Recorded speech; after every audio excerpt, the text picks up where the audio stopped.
6 minutes later, the automatic doors slid open, and in walked a tall, broad-shouldered man in a crisp marine dress uniform, metals glinting under the fluorescent lights.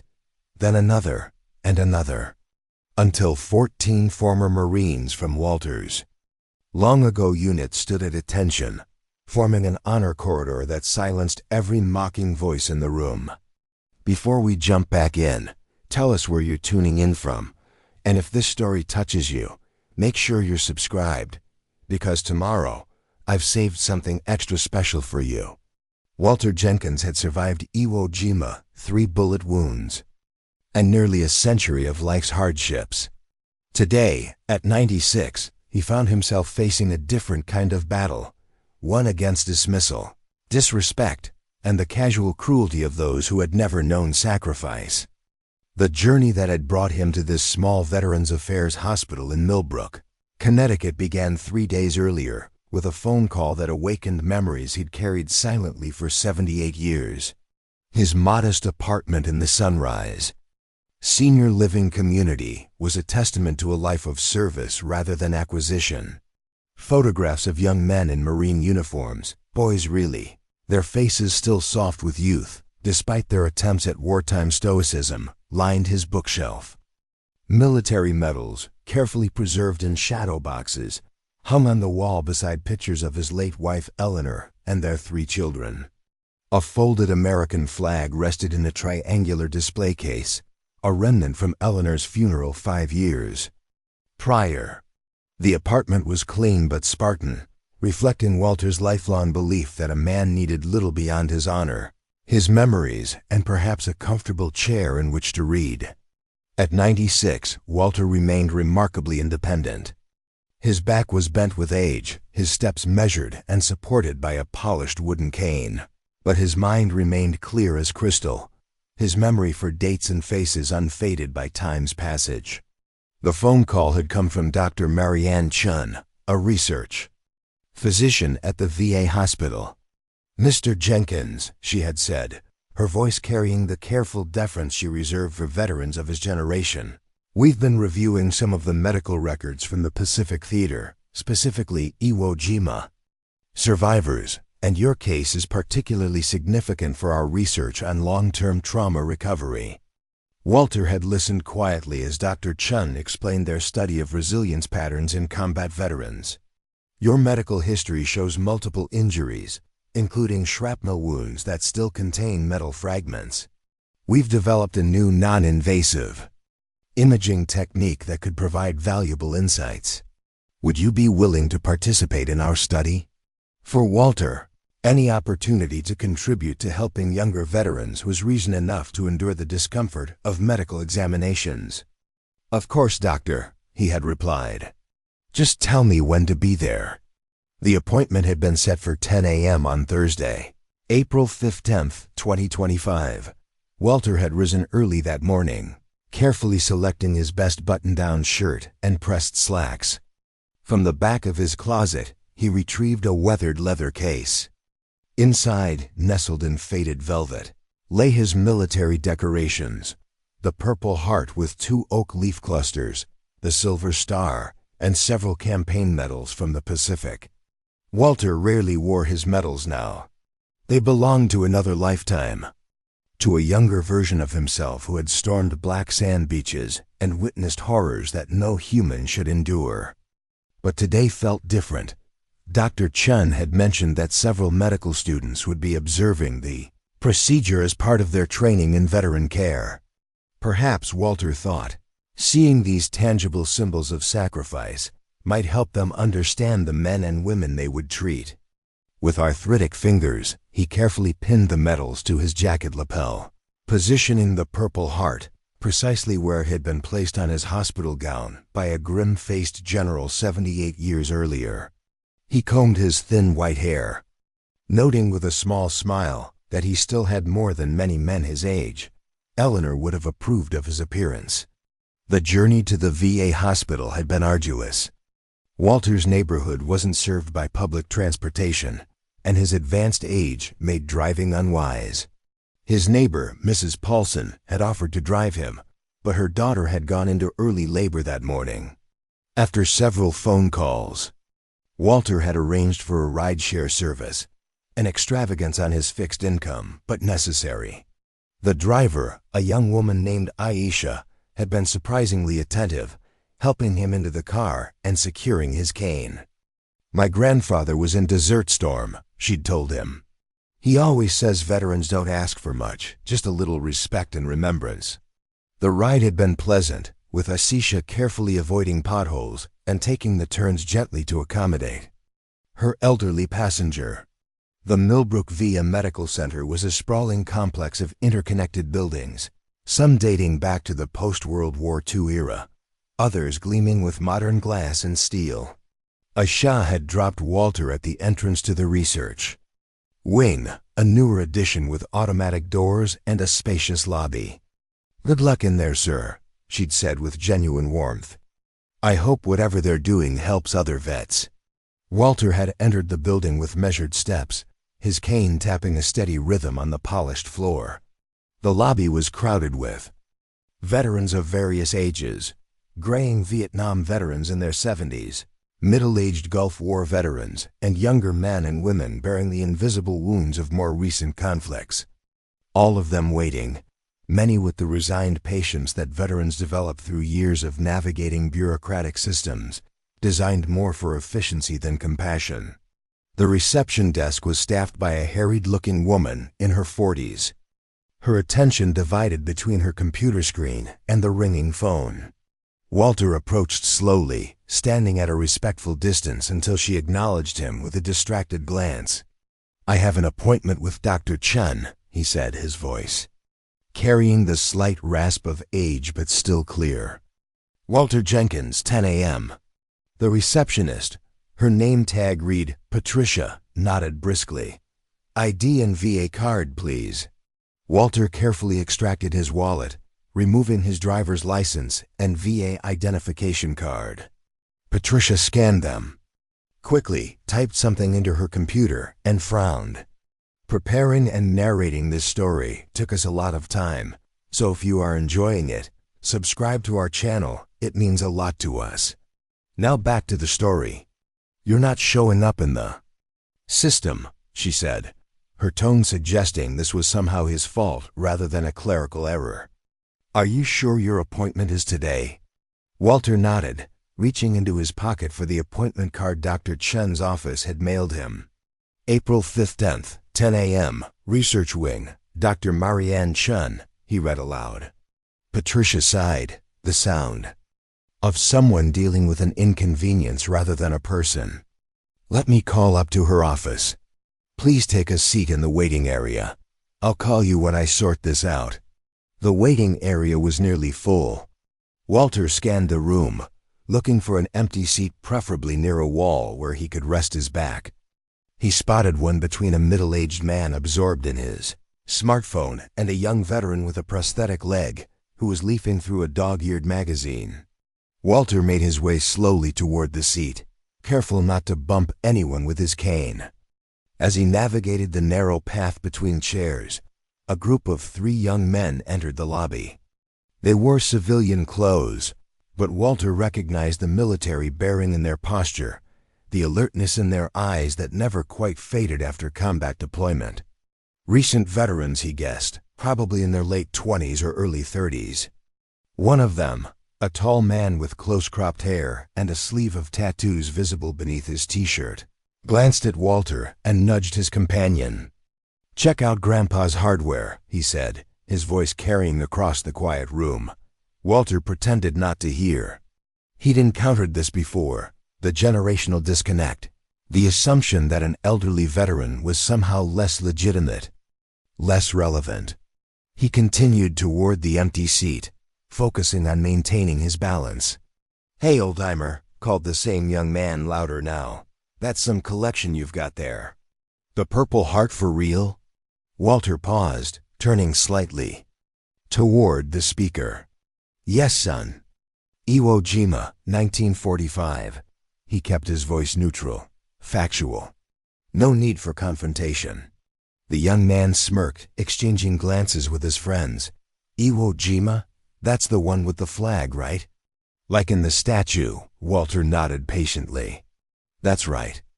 The Marine Corps' memorial is based on the flag raising at Mount Suribachi. The third member of the group, a wiry man with nervous eyes, spoke up. My grandfather was at some Pacific island too. Guadalcanal, I think. Walter felt a momentary connection. Guadalcanal was hell. Your grandfather was a brave man. For a moment, it seemed the interaction might shift toward mutual respect. Then the first young man laughed, a harsh sound that cut through the hushed atmosphere of the waiting room. Is that a Purple Heart? What, did you trip over your walker in Vietnam? He said, his voice loud enough to draw stares from other waiting. Patience. The receptionist glanced up briefly, then returned to her phone call, choosing not to intervene. The young veteran with the prosthetic leg looked up from his magazine, his expression darkening, but he remained silent. Walter felt the familiar weight of disappointment settle in his chest. Not anger, he was too old, had seen too much to waste energy on anger at ignorance, but a deep sadness that the sacrifices of his generation had faded so far from public consciousness that they could become the subject of casual mockery. I earned this at Iwo Jima, Walter said quietly, his finger touching the Purple Heart. I was 19 years old. My unit was pinned down by machine gun fire from a hidden bunker. 2 of my friends died beside me before I could reach that bunker. He paused, the memories vivid despite the decades. The second Purple Heart came 3 days later, shrapnel. Still have some pieces in my leg. That's partly why I'm here today. The young man's smirk faltered slightly, but he had committed to his position and seemed unwilling to retreat.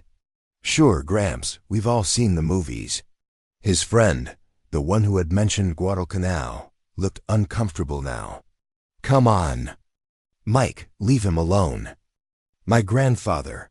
Your grandfather told war stories too, Mike interrupted. Half of them were probably bull. These old guys love to exaggerate. Walter said nothing more. He had not survived Iwo Jima, had not built a life after witnessing such horror, to stand arguing with a young man who couldn't comprehend the realities of that distant war. He continued to the empty seat and lowered himself carefully, placing his cane between his knees. The mockery might have ended there, but Mike, perhaps emboldened by Walter's silence, continued. 3 Purple Hearts, huh? What were you collecting? Them? One wasn't enough for you. Several people in the waiting room shifted uncomfortably.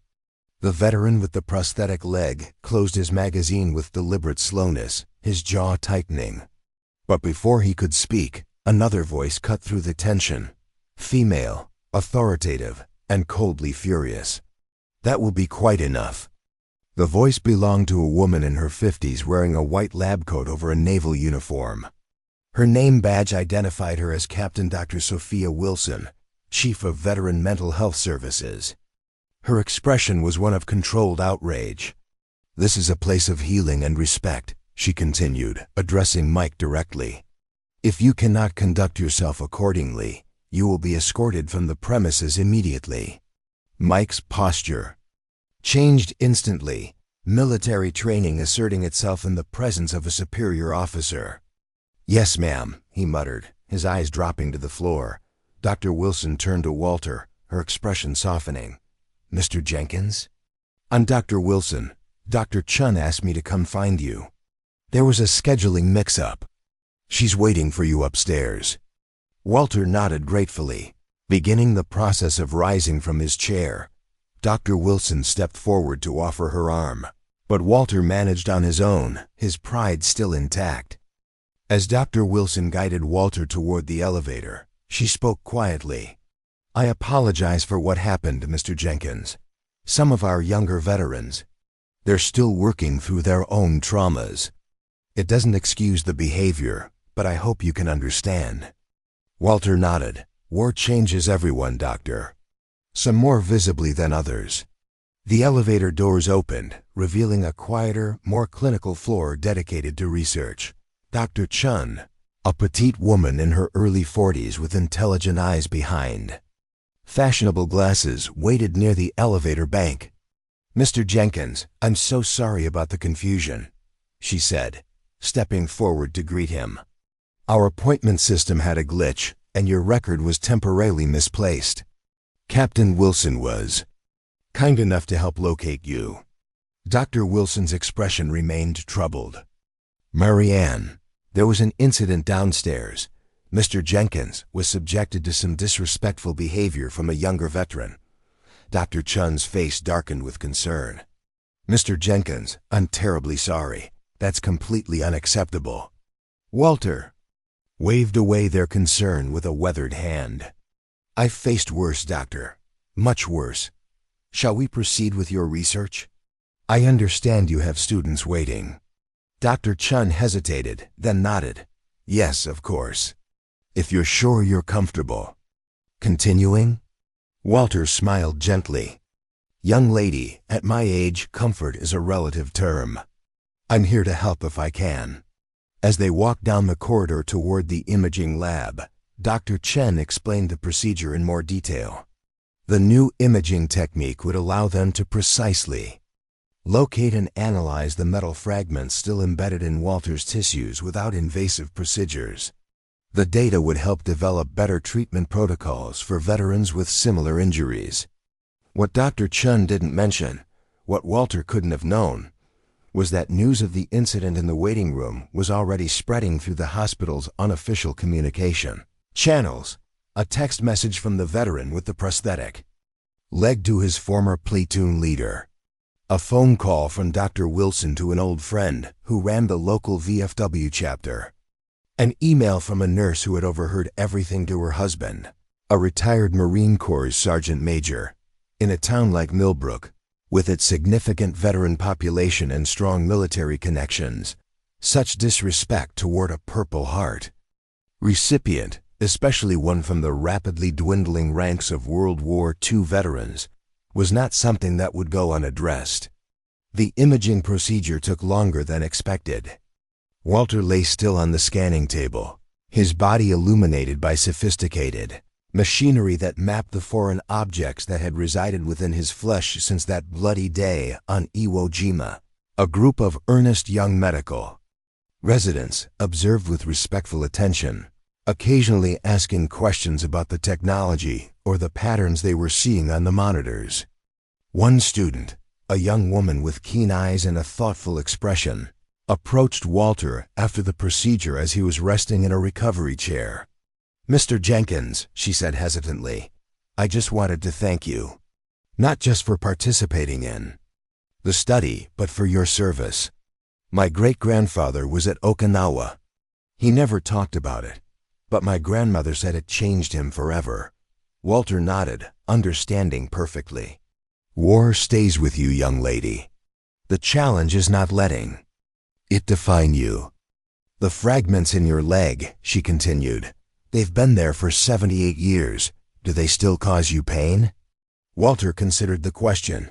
Physical pain comes and goes. Weather changes mostly. But there are other kinds of pain that linger longer. The student nodded, absorbing his words with genuine interest. This, Walter thought, was why he had agreed to come today, to help these young doctors understand that behind every medical case was a human story, a life shaped by experiences both traumatic and triumphant. After ensuring Walter was comfortable and offering him water and a light snack, Dr. Chun explained that they needed another 30 minutes to process the initial scan results before conducting a follow-up examination. "You're welcome to rest here," she said, "or there's a veterans lounge down the hall with more comfortable seating." Walter opted for the lounge, partly to give the medical team space to work, and partly because his back was protesting the hard plastic of the recovery chair. With his cane in hand and directions from Dr. Chun, he made his way slowly down the corridor to the lounge. The veterans' lounge was a modest but comfortable space, designed as a quiet retreat for those waiting for appointments or procedures. Cushioned chairs, a few small tables, a television playing a baseball game with the volume low, and a self-service coffee station occupied the main area. A wall of windows overlooked the hospital's memorial garden, where spring flowers were beginning to bloom among the stone monuments honoring fallen service members. As Walter entered, he was surprised to find the lounge empty, except for an elderly gentleman reading a newspaper. The man looked up as Walter approached, his eyes immediately noticing the medals on Walter's jacket. "Iwo Jima?" he asked simply. Folding his newspaper, Walter nodded. "Second Wave, Charlie Company, 5th Marine Division." The man extended his hand. "Korea myself, Frozen Chosen. Name's Frank D'Alessandro, Army." Walter shook the offered hand. "Walter Jenkins. Pleased to meet you, Frank." What followed was the quiet camaraderie that often develops between veterans, regardless of which war they fought or how many decades separate their service. They spoke of their units, their post-war lives, the friends they had lost both in combat and to the passage of time. Frank had been a teacher after Korea, educating generations of high school students about history he had helped shape. Walter had worked for the Postal Service, delivering mail in the same Connecticut town for 42 years. "Different wars, same stories," Frank observed after a while. "Young men sent to do impossible things, coming home to a world that can't understand what they've seen." Walter nodded, gazing out at the memorial garden. The hardest part wasn't the fighting. It was coming back, trying to explain to Eleanor why I'd wake up screaming, why certain sounds would make me dive for cover. She never complained, not once in 57 years of marriage. Frank's response was interrupted by the lounge door opening. A hospital volunteer, a middle-aged woman with a kind face, looked in. "Mr. Jenkins? Dr. Chun asked me to let you know they're ready for you in about 10 minutes. She sends someone to escort you back to the lab." Walter thanked her, then turned back to Frank. "Duty calls," he said with a small smile. Frank nodded. "Good talking to you, Marine." "Semper Fi." "Semper Fi," Walter replied, the familiar motto. A bridge across generations and branches of service. As Walter rose to leave, Frank added, "By the way, I heard about what happened in the waiting room earlier. Word travels fast around here. Just wanted you to know, not everyone's forgotten what men like you did for this country." Walter acknowledged this with a nod, touched by the sentiment, but unsure how to respond. He made his way back into the corridor, intending to return to the imaging lab. But as he walked, he realized he needed to make a brief detour to the restroom first. Following the signs, Walter found the men's room and attended to his needs.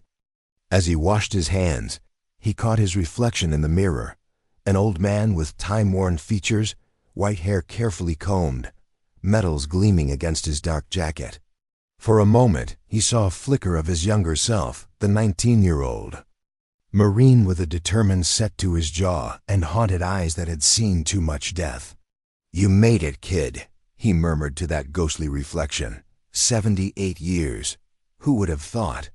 Composing himself, Walter exited the restroom and continued his slow journey back toward the imaging lab. As he approached the elevator bank, he was surprised to see the waiting area had filled with people, far more than had been there earlier. Most curious of all, many of them were elderly men, some in wheelchairs, others standing with the aid of canes or walkers, and all wearing elements of Marine Corps dress or casual attire with Marine Corps insignia. Before Walter could process this unusual gathering, Dr. Chun appeared at his side. "Mr. Jenkins, I see you've found your way back. We're ready for the second scan whenever you are." Walter gestured toward the assembled group of elderly Marines. "What's happening here, Doctor? Some kind of veterans event?" Dr. Chun looked momentarily confused, then understanding dawned in her eyes. "Oh, I believe they're here for you, Mr. Jenkins. Word spread about the incident downstairs. These gentlemen arrived about 15 minutes ago, asking for you specifically." As if on cue, one of the elderly Marines spotted Walter. The man straightened his posture as much as his aged spine would allow and called out, "Attention!" Like A wave rippling through water. The assembled veterans came to attention. Those who could stand did so. Those in wheelchairs sat straighter, all eyes forward in the unmistakable posture of military discipline maintained through decades of civilian life. The man who had called them to attention approached Walter with measured steps. He was tall despite his years, with the lean build of someone who had remained physically active well into old age. His Marine Corps cap sat squarely on his head, and the ribbons on his jacket spoke of Vietnam rather than World War II.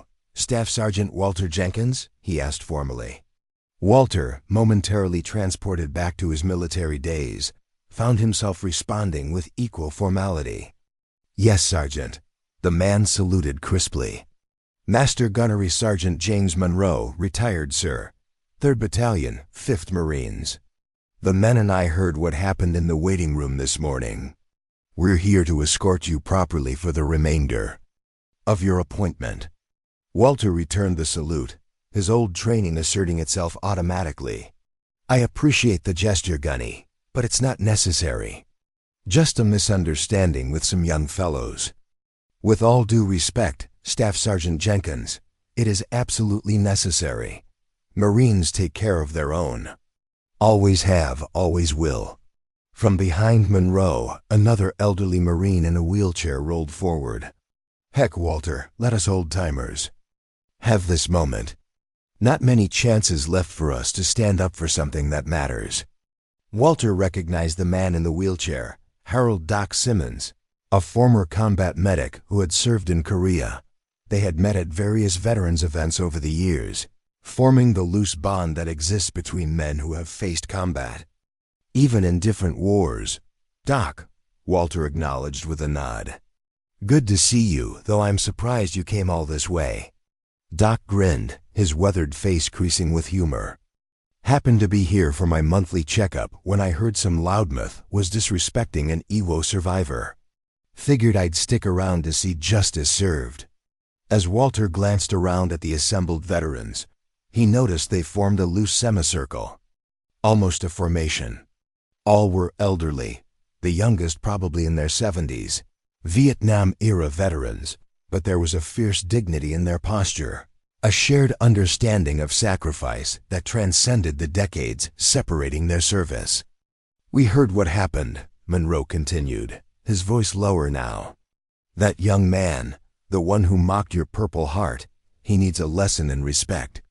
And not just him, but everyone who witnessed it and said nothing." Walter felt torn.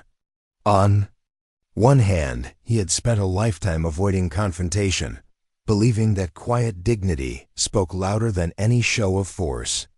On the other hand, the hurt from the earlier mockery still stung, not just for himself but for what it represented, the fading memory of sacrifices made by his generation.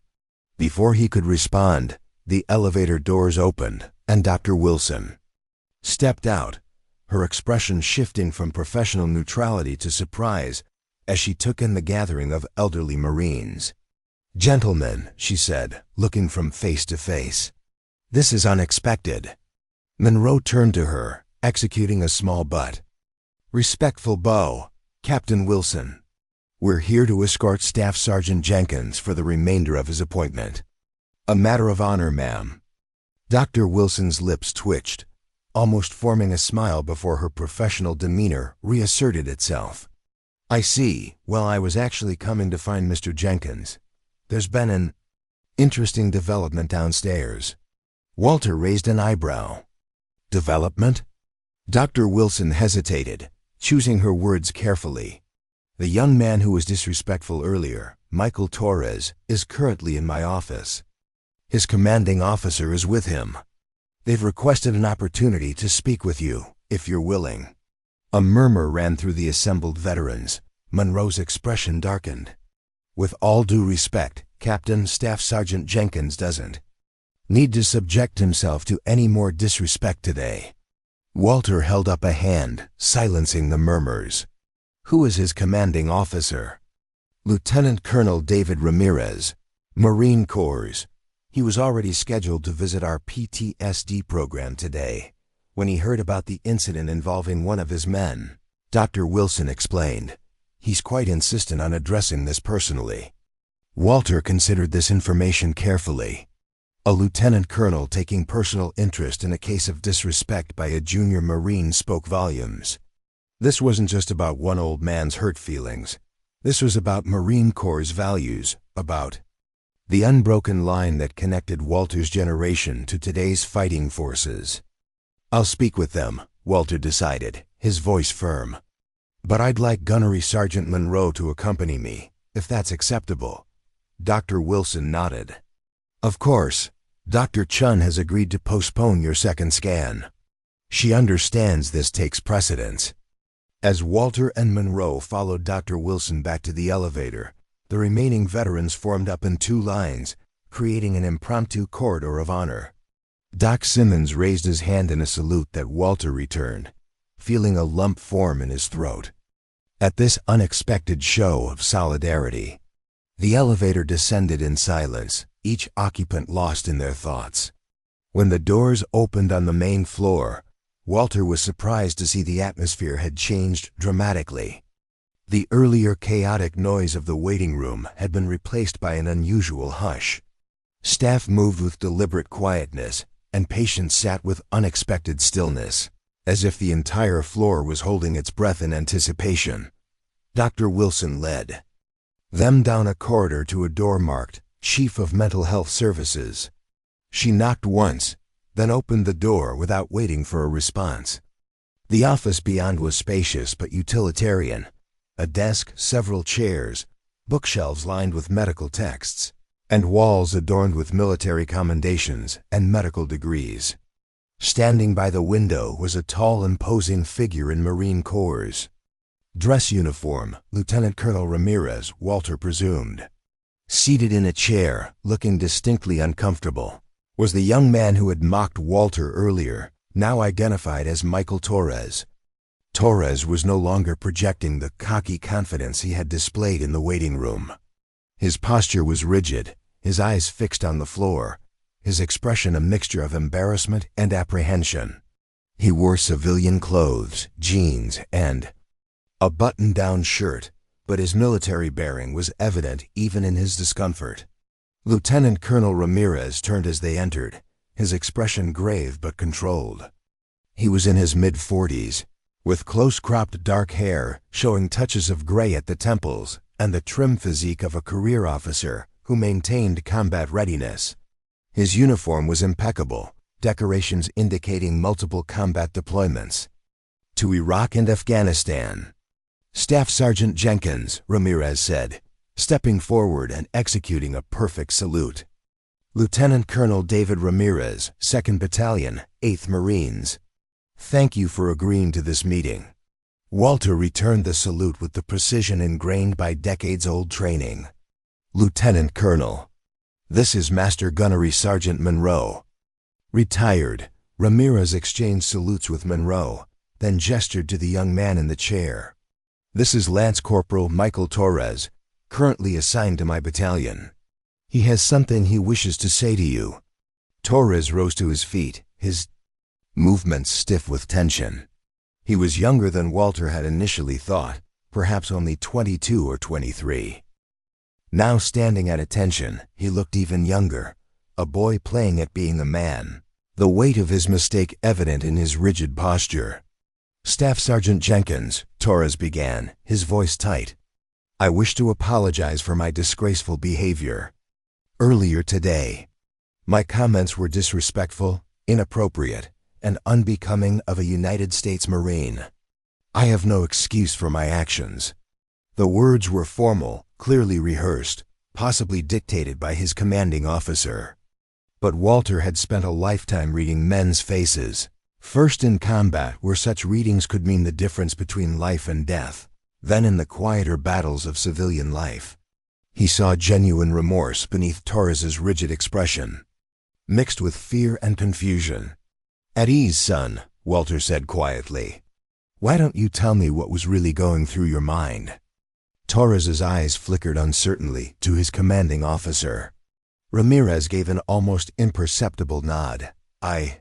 Torres faltered, then seemed to find his footing. My grandfather was a Marine too, Vietnam. He died last year, cancer. Before he died, he told me stories about Iwo Jima, about the men who fought there. Said they were the real heroes, not him. Torres swallowed hard. When I saw your medals, it reminded me of him. And I guess I don't know. I lashed out. Walter absorbed this, recognizing the complicated grief that often manifests as anger in young men. Grief takes strange forms sometimes, he said gently. Your grandfather sounds like he was a good Marine and a good man. Torres nodded, his composure slipping slightly. He was, sir. He's the reason I enlisted. And today, I disgraced everything he taught me about the Corps. Lieutenant Colonel Ramirez stepped forward. Lance Corporal Torres will face appropriate disciplinary action for his behavior, Staff Sergeant Jenkins. The Marine Corps does not tolerate disrespect toward veterans, particularly those who have served with such distinction as yourself. Walter considered this, then shook his head. With respect, Colonel, I don't believe punishment is what's needed here. Ramirez raised an eyebrow. Sir? What's needed is understanding, Walter continued. Lance Corporal Torres didn't just disrespect me today. He disrespected his grandfather's memory and the legacy of service that connects us all. That's punishment enough for a man with a conscience. Torres looked up, surprised by this unexpected clemency. However, Walter added, his voice firming, I do believe there's a lesson to be learned here.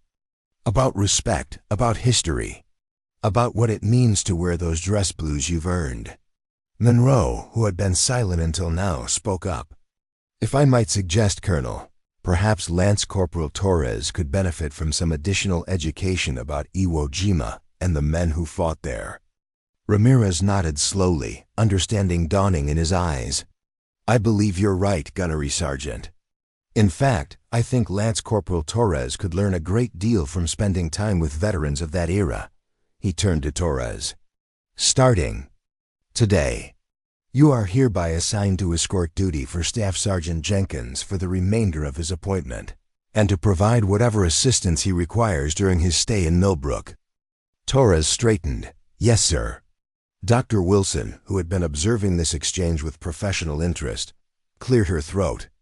If I might interrupt, Colonel Ramirez, I should inform you that Staff Sergeant Jenkins has accumulated quite an honor guard upstairs. Several veterans from various conflicts have gathered to show their support. Ramirez smiled for the first time since they'd entered the office. Have they indeed? Well, perhaps Lance Corporal Torres should meet them as well. Nothing like facing a group of veterans to help a young Marine understand the brotherhood he's joined.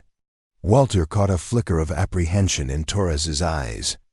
The young Marine clearly understood that facing a group of elderly veterans who had witnessed his disrespect would be no easy task. I believe that would be educational, Walter agreed, allowing a small smile to soften his words. But first, I should complete my second scan with Dr. Chun. Her research is important. It might help younger veterans someday. Dr. Wilson nodded. I'll call up to let her know we're on our way. She stepped outside to make the call, leaving the four men in momentary silence. Torres shifted uncomfortably. Staff Sergeant Jenkins, he said hesitantly. May I ask, what was it like, Iwo Jima? The question hung in the air, weighted with the distance between a young Marine's understanding of combat shaped by movies and training, and the reality of one of history's bloodiest battles. Walter's eyes grew distant. It was hell on earth, son. Black sand that swallowed your boots. Volcanic rock that cut like glass. Japanese bunkers hidden everywhere, zeroed in on every inch of that beach. He paused, memories surfacing that he usually kept carefully contained. We lost good men, boys really. Some never even made it off the landing craft. Monroe nodded solemnly. My father was there too, 4th Division. He never talked about it much, but he woke up sweating some nights until the day he died. Torres listened, his earlier bravado completely gone. "I'm sorry, sir, truly. I had no right to mock what you endured." Walter studied the young Marine, seeing beyond the mistake to the man beneath. "You're a Marine, Lance Corporal. That means something. It meant something in 1945, and it means something now. Never forget that." Dr. Wilson returned, breaking the moment. "Dr. Chun is ready for you upstairs. And apparently, your honor guard has grown." Word has spread through the hospital. Walter exchanged glances with Monroe, who looked both amused and proud. "Well then, let's not keep them waiting. Lance Corporal Torres, you'll accompany us?" Torres straightened his posture. "Yes, staff." "Sergeant, it would be my honor." The small group made their way back to the elevator, Lieutenant Colonel Ramirez falling into step beside Walter. "Staff Sergeant Jenkins," he said quietly, "I want to thank you for your graciousness today. Many men would have demanded the harshest possible consequences." Walter shook his head. "Harshness rarely teaches the lessons that matter, Colonel. That young man will learn more from this experience than from any formal reprimand." Ramirez nodded thoughtfully. "You sound like my first commanding officer." He believed in teaching, not just punishing. Said it made better Marines. "Wise man," Walter replied. As the elevator ascended, Torres stood rigidly in the corner, clearly still processing the unexpected turn his day had taken. What had begun as a routine VA visit with friends had transformed into a deeply personal lesson in Marine Corps' history and values. When the elevator doors opened on the research floor, Walter was momentarily stunned by the scene before him. The earlier gathering of elderly Marines had multiplied significantly. At least 30 veterans now filled the corridor and waiting area, representing every branch of service and conflicts spanning from World War II to Afghanistan. Some wore parts of their old uniforms, others civilian clothes with military insignia, all standing with the unmistakable bearing of those who had served. As Walter stepped out of the elevator, a voice called, "Attention on deck." The assembled veterans came to attention. Those who could stand did so. Others in wheelchairs sat straighter, all eyes forward with respect. Walter felt his throat tighten with emotion.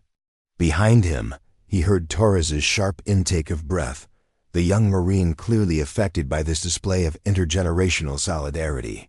From the group, a tall, stooped figure emerged, a man even older than Walter, moving. With the assistance of a walker. Walter recognized him immediately, retired Major Theodore Ted Williams, 99 years old, one of the few remaining veterans who had fought at Guadalcanal before Walter's time. "Jenkins," Williams said, his voice surprisingly strong for his advanced age. "Heard some young pup was disrespecting an Iwo Jima Marine. Figured I'd come down and set things straight." Walter stepped forward, meeting Williams halfway. "Major Williams, you didn't need to trouble yourself." Williams snorted. "Trouble? Boy, I fought the Japanese on Guadalcanal when you were still in short pants. Don't talk to me about trouble." His roomy eyes shifted to Torres, standing uncomfortably behind Walter. "This the one?" Torres swallowed visibly but stepped forward. "Yes, sir. Lance Corporal Michael Torres, sir." Williams studied him with the penetrating gaze of a man who had commanded troops in combat. "You look like you could use some education, Lance Corporal. About what it means to wear those eagles, globe, and anchor." "Yes, sir," Torres agreed quietly. "I believe I could." Dr. Chun approached, looking both bemused and concerned by the gathering in her research wing. "Mr. Jenkins, we're ready for your second scan whenever you are, though I see you've brought quite an entourage." Walter turned to her with an apologetic smile. "I'm sorry for the disruption, Doctor. I didn't expect all this." Dr. Chun shook her head. "No apology necessary. In fact, this is rather remarkable. Some of these men are patients in our long-term care unit. I haven't seen Mr. Williams leave his floor in months." She lowered her voice. "Whatever sparked this, it's clearly meaningful to them, to all of you." Walter nodded, understanding perfectly. For men like Williams, like himself, opportunities. To stand for something, to be counted, to be seen as the warriors they once were rather than just frail old men. These moments were precious and increasingly rare. "I'll complete the scan," Walter said. "But perhaps afterward, we might use one of your conference rooms? I believe Lance Corporal Torres could benefit from hearing some first-hand accounts of Iwo Jima and other campaigns." Dr. Chun's eyes lit up. "Actually, we have medical students observing today who are training to work with veterans. Would you mind if they joined? Hearing these stories directly from those who lived them would be invaluable for their education." Lieutenant Colonel Ramirez, who had been quietly observing, stepped forward. "I believe that could be arranged, Doctor. In fact, I'd like to attend myself, if that's acceptable." A plan quickly formed. Walter would complete his scan, after which they would gather in the hospital's largest conference room. Veterans who wished to share their experiences could do so, creating an impromptu oral history session that would benefit not only Torres but the medical students and staff as well. As Walter was led away for his scan, Torres found himself left alone with the assembled veterans. The young Marine stood awkwardly, acutely aware that many of these men had likely heard about his behavior toward Walter. Major Williams, still studying Torres with his penetrating gaze, gestured for the young Marine to approach. "Come here, son. Let me tell you about the men I served with. The ones who never came home." Torres moved forward hesitantly. "Yes, sir." Williams pointed to an empty chair beside his wheelchair. "Sit, listen, learn." For the next 30 minutes, while Walter underwent his second scan, Torres received perhaps the most valuable education of his military career. He heard not just from Williams, but from veterans of Korea, Vietnam, Desert Storm, and more recent conflicts. They didn't lecture or condemn. They simply shared experiences, memories, the bonds that had sustained them through combat and its aftermath. When Walter returned, accompanied by Dr. Chun and a group of attentive medical students, he found Torres deep in conversation with Doc Simmons, the Korean war medic, their heads bent together as Simmons described treating wounded Marines under artillery fire. "Ready for the conference room?" Dr. Chun asked, addressing the gathered veterans. "We've set up microphones so everyone can hear clearly, and the students are eager to listen." The procession to the conference room was remarkable, a living timeline of American military history. From Williams's Guadalcanal campaign to young veterans of Iraq and Afghanistan who had heard about the gathering and arrived to pay their respects. Torres walked beside Walter, occasionally supporting the older man's elbow when his cane slipped on the polished floor. "Staff Sergeant Jenkins," Torres said quietly as they neared the conference room, "thank you for this opportunity. I know I don't deserve it." Walter glanced at the young Marine, seeing contrition, but also a growing understanding in his eyes. "We all make mistakes, son. The measure of a Marine isn't never falling, it's how you get back up." The conference room was large, with rows of chairs arranged to face a long table at the front. Dr. Chun had originally planned for just Walter and a few others to sit at the table, but as the veterans filed in, it became clear that a different arrangement was needed. "Perhaps," Lieutenant Colonel Ramirez suggested, "we could arrange the chairs in a circle? This isn't a lecture, it's a conversation across generations." Dr. Chun readily agreed, and the room was quickly reorganized. As the veterans took their seats, Williams, Walter, and the oldest among them forming the nucleus of the circle, Torres remained standing, uncertain of his place. Ramirez approached him. "Lance Corporal, I believe you have something more to say before we begin." Torres nodded, straightening his posture. He moved to the center of the circle, facing Walter but addressing the entire room. His earlier rehearsed apology was gone, replaced by something more genuine, more painful, and ultimately more meaningful. "My name is Lance Corporal Michael Torres," he began, his voice steady despite his evident emotion. "Today, I disrespected a Marine who fought at Iwo Jima. I mocked his Purple Heart, the same medal my grandfather received in Vietnam and kept in a case by his bed until the day he died. Torres paused, gathering himself. I have no excuse. I knew better. My grandfather taught me better. The Corps taught me better. He turned to face Walter directly. Staff Sergeant Jenkins, what I did was unforgivable. But I am asking for your forgiveness anyway, not because I deserve it, but because I need to learn from this. To be a better Marine, a better man. The room fell silent. All eyes turned to Walter, who sat quietly, his weathered hands resting on his cane, his expression thoughtful. Lance Corporal Torres, Walter finally said, his voice carrying clearly despite its age-worn rasp. When I was on Iwo Jima, I saw young men, boys really, perform acts of courage that defy description. I also saw fear, confusion, moments of weakness. What defined those Marines wasn't the absence of mistakes or moments of doubt. It was their ability to face those failings and move forward with honor. Walter leaned forward slightly. Today, you dishonored yourself. But in acknowledging that, in standing before us now, you've taken the first step toward reclaiming that honor. And that, Lance Corporal, is what being a Marine is truly about. Torres stood straighter, his eyes glistening with unshed tears.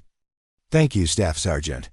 Walter nodded, then gestured to an empty chair beside him. Sit, son, listen, learn, then carry these stories forward when we're gone. As Torres took his seat, the circle closed, not just physically but symbolically. Bridging the decades between Iwo Jima and Afghanistan, between 96-year-old Walter Jenkins and 22-year-old Michael Torres. The barrier between them, momentarily erected by disrespect and ignorance, had been transformed into a connection, a shared legacy of service and sacrifice. Dr. Chun caught Dr. Wilson's eye across the room, both women recognizing that they were witnessing something profound, not just a teaching moment for one young Marine, but a living demonstration of the unbroken chain that linked generations of service members. Perhaps, Major Williams suggested, his voice commanding attention despite his advanced age, we should begin at the beginning. Jenkins, tell them about that first day on the beach. Tell them what it was really like. Walter nodded slowly, his mind traveling back across 78 years to that black volcanic sand, to the roar of naval guns and the terrible whistle of incoming mortar, to the faces of young men he had known for only hours or days before watching them fall. February 1945, he began. I was 19 years old when our landing craft hit the beach at Iwo Jima. None of us knew then that we were participating in what would become one of the bloodiest battles in Marine Corps' history. We only knew that somewhere ahead, hidden in volcanic rock and underground bunkers, the enemy was waiting. The room fell silent as Walter's words transported them across time and space to a distant Pacific island where young men like him had faced the ultimate test of courage and endurance. Torres leaned forward, listening intently, understanding for the first time the true weight of the medals he had mocked just hours before. The conference room was utterly silent, every person present, veterans, medical staff, students, hanging on Walter's words. Torres sat perfectly still, his earlier bravado completely gone, replaced by a humility born of genuine understanding. My squad leader was hit before we even made it off the landing craft. Shrapnel tore through his throat. I was behind him, got splashed with his blood. 19 years old, and in my first 5 minutes of combat, I was wearing another man's blood. Walter's weathered hands tightened slightly on his cane. We fought for that beach, inch by inch. Men I'd trained with, eaten with, joked with, they fell around me like autumn leaves. Major Williams nodded slowly, his own memories of Guadalcanal visibly playing behind his rheumy eyes. The fear never goes away, he added quietly. You just learn to function despite it. The first night on Iwo, Walter continued, we dug. Foxholes in that volcanic ash. It was like trying to dig a hole in coffee grounds. The sides kept collapsing. We paired up, 2 Marines to a hole. My foxhole buddy was a kid from Nebraska, Tommy Ellison. Farm boy, never been more than 20. Miles from home before the Corps. Showed me pictures of his girl, his family's farm. Had big plans for after the war. Walter fell silent for a moment, and no one dared interrupt. They could all sense what was coming.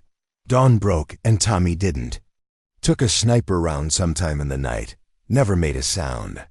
I spent that whole night talking to a dead man, telling him we'd make it home. Walter looked directly at Torres. That was the first of my many Purple Hearts, son. Not from being wounded myself, but from losing pieces of my heart on that island. Torres swallowed hard, unable to meet Walter's gaze. "I'm sorry, Staff Sergeant," he whispered, the words entirely inadequate but all he had to offer. Walter acknowledged this with a small nod before continuing. By the 4th day, my platoon was down to half strength. We were advancing toward the base of Mount Suribachi. Yes, the mountain where they raised that famous flag. Our objective was a series of bunkers about 300 yards inland from the beach. Japanese machine gun nests had them well protected, cutting down anyone who tried to advance. Dr. Chun, who had been quietly observing, noticed several of her medical students taking notes. Not clinical observations, but recording Walter's words verbatim, understanding they were hearing something precious and increasingly rare, first-hand testimony, from a battle that most only knew through history books and faded photographs. Our lieutenant called for a flanking maneuver, Walter said. 2 fire teams to provide covering fire while a third would circle around and take out the machine gun nest with grenades and satchel charges. I was in that 3rd team. He paused. There were 5 of us when we started the maneuver. Only 2 of us completed it. The room remained silent, the weight of those lost lives hovering almost tangibly in the air. We took out the machine gun nest, but I caught shrapnel in the process. Right leg, left shoulder. Medics patched me up, but they couldn't get all the metal out. Some of it's still there, which is why I'm here today. Walter gestured vaguely toward the imaging lab where he'd undergone his scan. That was my 2nd Purple Heart. Lieutenant Colonel Ramirez, who had been standing quietly at the edge of the circle, moved forward slightly. "Staff Sergeant Jenkins, if I may ask, after all that, how did you find the courage to continue? To keep fighting?" Walter considered the question carefully. It wasn't courage, not really, it was commitment. To the men beside me, to the ones who didn't make it, to completing what we'd started. When you're in combat, your world narrows. The grand causes, the politics, the flag, they all fade away. You fight for the Marine to your left and the Marine to your right. That's all there is. From his seat beside Walter, Monroe nodded in solemn agreement. Same in Vietnam. Same. In every war. The cause gets you there, but the man beside you keeps you fighting. Torres, who had been silent since his apology, finally spoke. In Afghanistan, my first deployment, we lost 3 men from our platoon in an IED attack. I was driving the 2nd vehicle. Should have spotted the disturbed earth, the warning signs. I didn't. He paused, his voice tightening. My failure cost lives, and I've carried that every day since. Maybe that's why. He trailed off, unable to complete the thought. Walter turned to him, recognition dawning in his faded blue eyes. Maybe that's why you lashed out today? Because you're carrying a burden too heavy for one man alone? Torres nodded mutely, a single tear tracking down his cheek. Son, Walter said gently, I learned something important on Iwo Jima. Guilt is like shrapnel. If you leave it buried inside you, it festers, works its way deeper, causes damage you can't see until it's almost too late. The body tries to wall it off, creates scar tissue around it. The mind does the same with trauma. Dr. Wilson, listening, from her position in the circle, leaned forward slightly. As a psychiatric specialist working with combat veterans, She recognized the profound truth in Walter's simple analogy. "How do you remove it?" Torres asked, his voice barely audible. "You start by acknowledging it's there," Walter replied. "Then you find people who understand, not just doctors, though they have their place, but others who've carried similar burdens. And you talk, even when it hurts. Especially when it hurts." The circle had grown quieter, more intimate, as veterans of different eras recognized their shared experiences reflected in Walter's words. The medical students, initially present as observers, were now active participants in a masterclass on combat trauma and healing that no textbook could provide. Major Williams, who had been listening intently, cleared his throat. "Jenkins is right. Took me 40 years to really talk about Guadalcanal. 40 years of nightmares, cold sweats, jumping at loud noises, drove my first wife away. Nearly destroyed me. Don't make our mistakes, young man." Dr. Chun, sensing the powerful therapeutic moment unfolding, glanced at Dr. Wilson, who nodded in encouragement. This spontaneous gathering had transcended its original purpose, becoming something far more meaningful. "The third Purple Heart," Walter continued after a moment, "came during the final days of securing the island. We were clearing caves. Terrible work. Dark, confined spaces where you couldn't see more than a few feet ahead. Japanese soldiers would hide in the darkness, waiting. Some would surrender. Others had orders to take as many Marines with them as possible." He paused, the memory clearly still vivid despite the decades. "We were checking a cave system near the northern end of the island. Standard procedure was to call for surrender, then throw in illumination grenades, then enter with fixed bayonets. We did everything by the book. But this time, they were waiting. The room was utterly still, every person present holding their breath. First man in was Rodriguez from Texas. Good Marine, steady under fire. He took 3 steps into the cave and disappeared in an explosion. They'd rigged the entrance. The blast threw me against the cave wall, knocked me unconscious. When I came to, I was on a hospital ship. My war was over." Walter looked down at his hands, the skin paper thin over. Blue veins and knobby joints. 3 Purple Hearts, and I was one of the lucky ones. Of the 240 men in my company who landed on Iwo Jima, only 38 walked off under their own power. Torres stared at Walter with new understanding.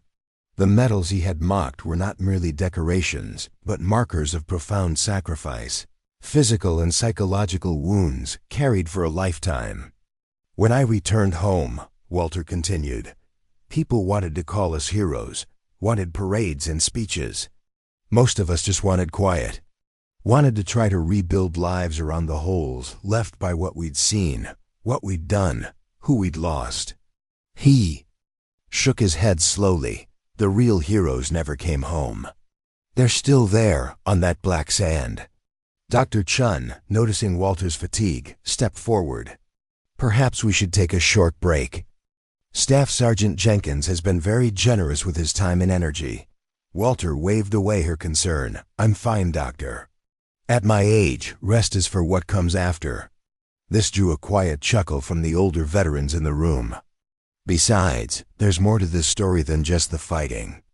There's what came after, how we lived with it. That's the part these young people need to hear."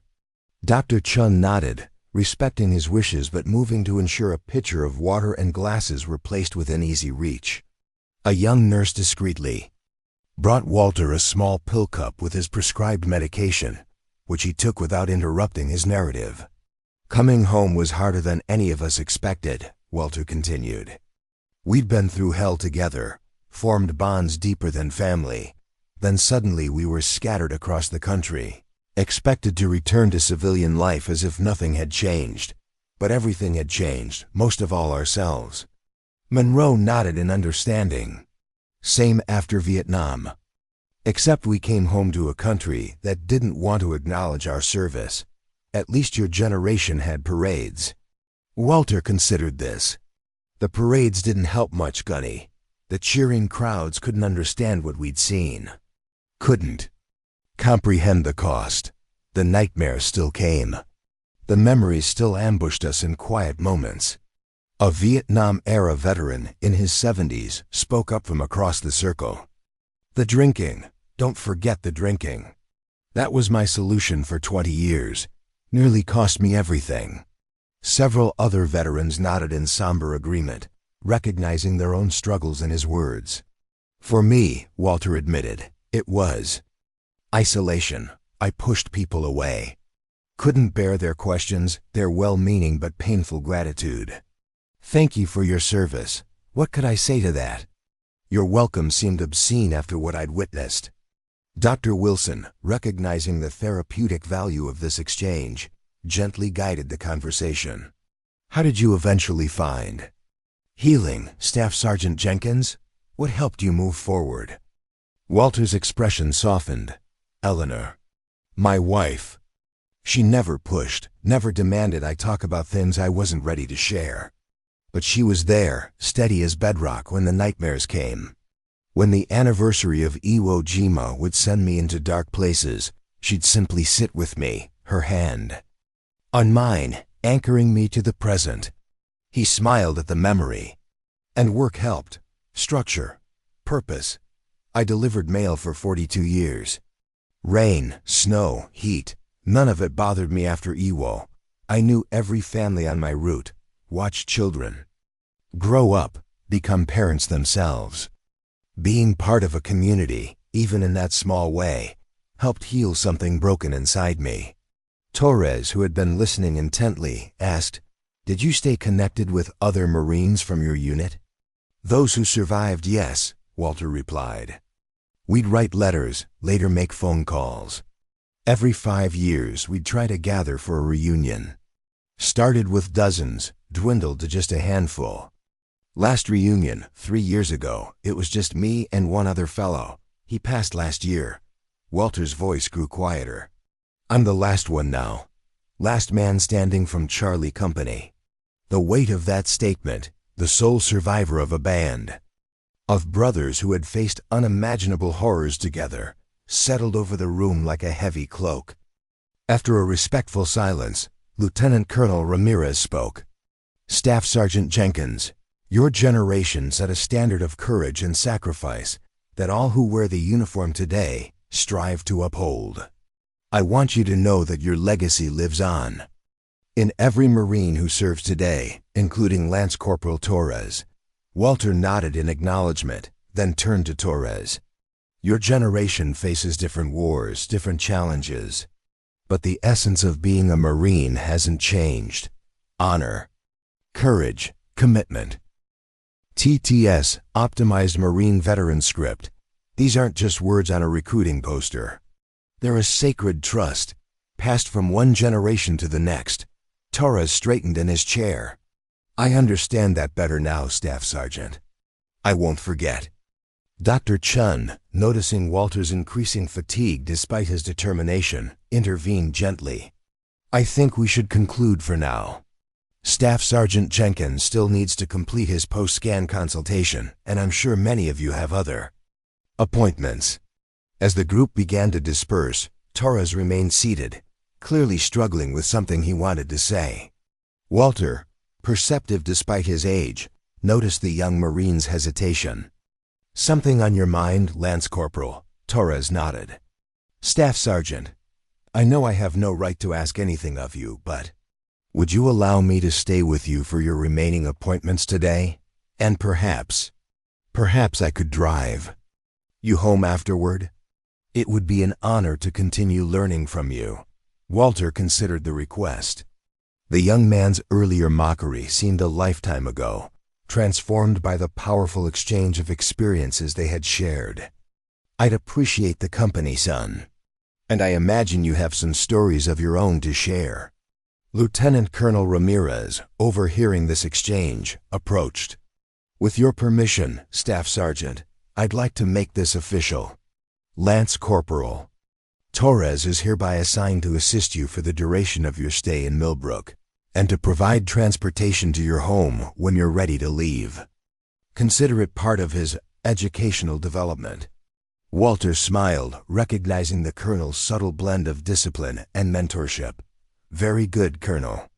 I'll do my best to ensure he returns to you with a deeper understanding of what it means to be a Marine." As the room cleared, Walter and Torres remained seated, an elderly veteran and a young Marine, bridging a gap of 7 decades through their shared identity as United States Marines.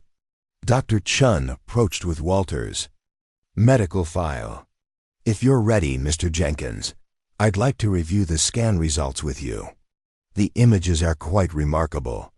We can see every fragment of shrapnel still embedded in your tissues, some of which have migrated over the decades." Walter nodded. "Lead the way, Doctor. Lance Corporal Torres will accompany us." As they walked slowly toward Dr. Chun's office, Torres naturally adjusted his pace to Walter's, staying close enough to offer support if needed without hovering.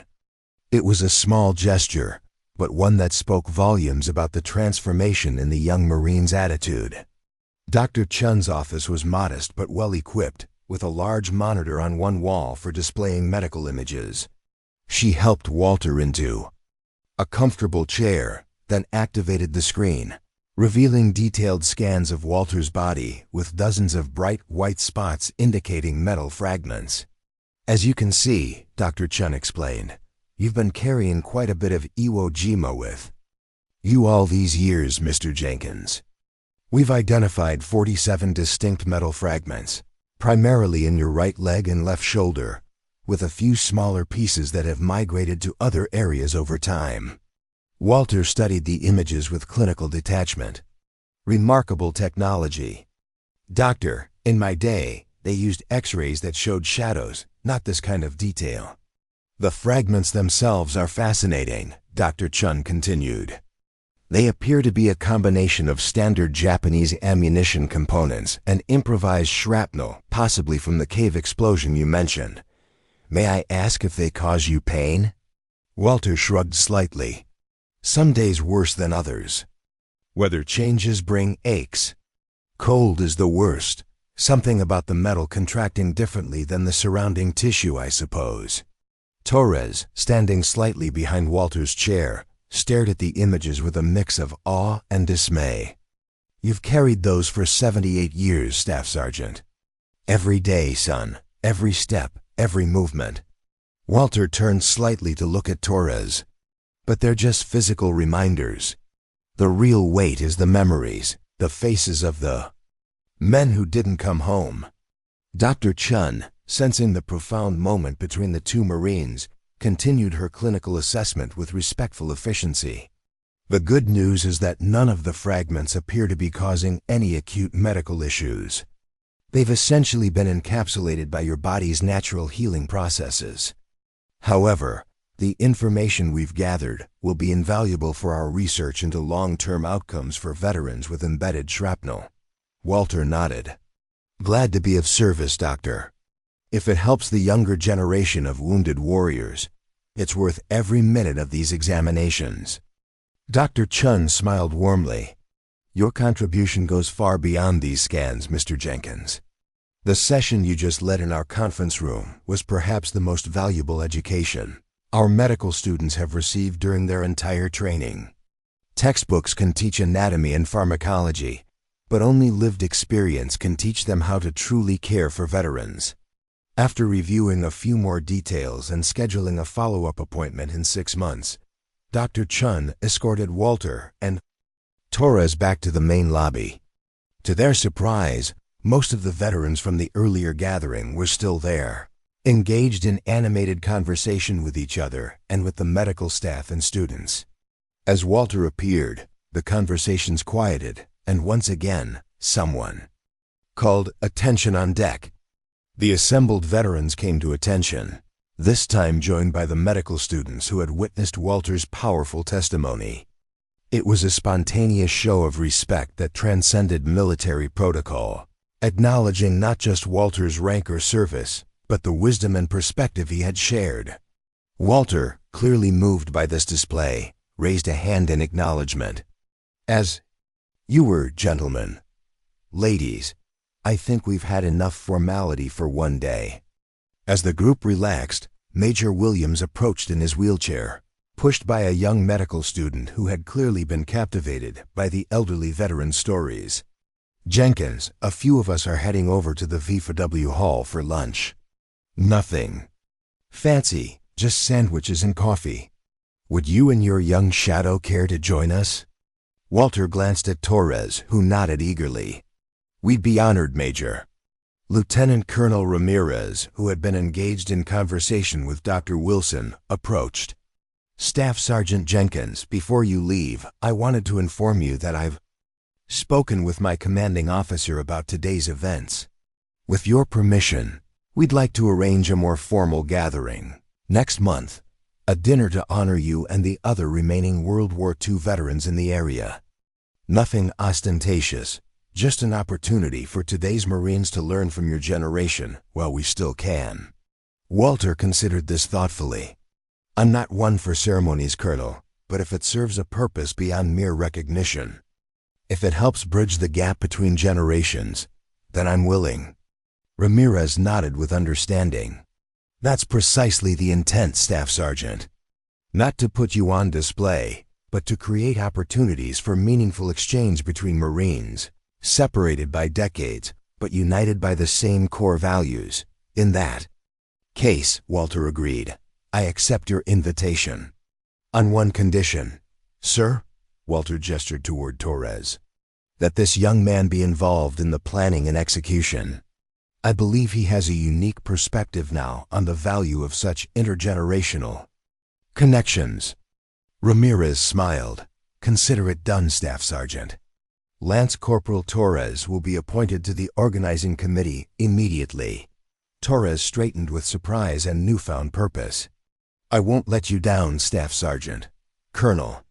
As preparations were made for the journey to the VFW hall, Walter found himself surrounded by a mixture of elderly veterans and young medical students, all eager to continue the conversations that had begun in the conference room. The atmosphere had transformed completely from the morning's confrontation. What had started with mockery and disrespect had evolved into a powerful demonstration of intergenerational connection and understanding. Doc Simmons, maneuvering his wheelchair alongside Walter, spoke quietly. "Quite a day, Jenkins. When I heard about that young hothead disrespecting you, I was ready to run him over with this chair. Seems like things worked out better this way." Walter nodded. "Sometimes disrespect comes from ignorance rather than malice. The cure for ignorance is education, not punishment." "Wisdom of the aged," Simmons chuckled. "Though I'm not sure I could have been so forgiving in your place." "Not forgiveness," Walter clarified. "Understanding. There's a difference. That young man carries his own burdens, his own forms of shrapnel, visible or not." As the group moved toward the exit, Torres approached Walter with his cover and jacket. "Staff Sergeant, I've arranged transportation to the VFW hall. One of the hospital volunteers has offered to drive us in her van, which can accommodate Major Williams's wheelchair and anyone else who needs assistance." Walter nodded approvingly. "Well done, Lance Corporal. Always look after the logistics. That's a lesson every good Marine learns early." Outside the hospital, the April sunshine had broken through earlier clouds, warming the spring air. A small convoy of vehicles had formed, private cars, the volunteers' van, even a bus from the long-term care facility that had brought several of the more elderly veterans. As Walter waited for the van to be positioned for easy boarding, Torres stood beside him, maintaining a respectful distance while remaining attentive to the older Marine's needs. "Staff Sergeant Jenkins," Torres said hesitantly. "May I ask you a personal question?" Walter nodded. "Go ahead, son. After everything you've been through, the battles, the losses, carrying actual pieces of war inside you for 78 years, how do you maintain such dignity, such grace? I think if I'd experienced what you did, I'd be bitter, angry at the world." Walter considered the question carefully, recognizing its importance not just for Torres but for his own understanding of the long journey he had traveled since those terrible days on Iwo Jima. Lance Corporal, when I came home from the war, I was angry, bitter that I had survived when better men hadn't, frustrated that civilians couldn't understand what we'd experienced. I carried that anger for years, let it fester like the shrapnel in my leg. Walter's eyes grew distant with memory. It was Eleanor who finally helped me see that anger was just another form of shrapnel, foreign, destructive, not part of who I really was. Torres listened intently, absorbing every word. She told me something I've never forgotten, Walter continued. The measure of your life won't be what happened to you on that island, she said. It will be what you choose to do with every day afterward. Simple wisdom, but profound. Walter straightened slightly, his posture reflecting the Marine he had been and in many ways still was. So I made a choice. To honor the men who didn't come home by living a life worthy of their sacrifice. To find meaning in small daily acts of decency and service. To recognize that while I couldn't control what happened on Iwo Jima, I could control how I responded to it for the rest of my days. Torres nodded slowly, understanding dawning in his eyes. That's real courage, isn't it? Not just facing enemy fire, but facing each day afterward. Precisely, son, Walter agreed. The battle lasts hours or days. The aftermath lasts a lifetime. How you fight that longer battle, that's the true test of a Marine. As the volunteer van pulled up and the door slid open, Walter placed a gnarled hand on Torres's shoulder. Remember that, Lance Corporal. When your war is over, when the uniforms are packed away and the medals are in a drawer, that's when the real challenge begins. Meeting that challenge with honor and purpose, that's what separates those who merely served from those who truly embodied what it means to be a Marine. Torres stood straighter, something fundamental shifting in his understanding of the legacy he had inherited and his responsibility to uphold it. I will remember, Staff Sergeant. I promise you that. Together, they boarded the van. Walter Jenkins, last survivor of Charlie Company, 5th Marine Division at Iwo Jima, and Michael Torres, a young Marine who had begun the day with mockery and would end it with profound respect and a newly discovered sense of purpose. As the van pulled away from the VA hospital, Walter gazed out the window at the spring landscape, remembering another April 78 years ago when he had returned home from war, broken in body and spirit, but determined to rebuild his life. He had succeeded, finding purpose in simple service, joy in family, and eventually, peace with the memories that would always remain. Now in the winter of his life, he had found an unexpected new purpose, bridging the gap between his generation and this young Marine's, ensuring that the hard-won wisdom of the past would not be lost to time and indifference. Beside him, Torres sat in respectful silence, his earlier disrespect transformed into reverence, his mockery into humility. The journey that had begun with laughter at an old man's medals had become something neither of them could have anticipated. A passing of the torch, a connection across decades, a reminder that the bonds of the Corps transcended time and circumstance. As the van turned onto the street leading to the VFW hall, Walter caught a glimpse of his reflection in the window, an old man with faded blue eyes that had seen too much, carrying physical and emotional shrapnel from a war-long past. But alongside that reflection was Torres's young, strong, his future still unwritten, but now perhaps guided by a deeper understanding of the legacy he had inherited. Different wars, Walter murmured, same Corps. Torres heard the quiet words and nodded, understanding their profound significance. Different wars, same Corps, he repeated, a solemn promise in his voice. As the volunteers' van pulled into a designated handicapped space near the entrance, Walter could see a small gathering of people waiting by the door. Some wore elements of military uniforms, others civilian clothes with veteran caps or insignia. All stood a little straighter as the van came to a stop. Looks like word travels fast in this town, Walter observed, recognizing only a few of the faces. Torres, who had been quiet during the short drive, nodded, the Corps is a small family, Staff Sergeant, especially when one of our own needs support. The side door of the van slid open, and Torres stepped out first, turning immediately to offer Walter assistance. The elderly Marine waved him off with a smile, determined to exit under his own power, though he did accept his cane when Torres handed it to him. As Walter's feet touched the pavement, a voice called out, "Present arms." The assembled veterans, about 20 in all, rendered a salute.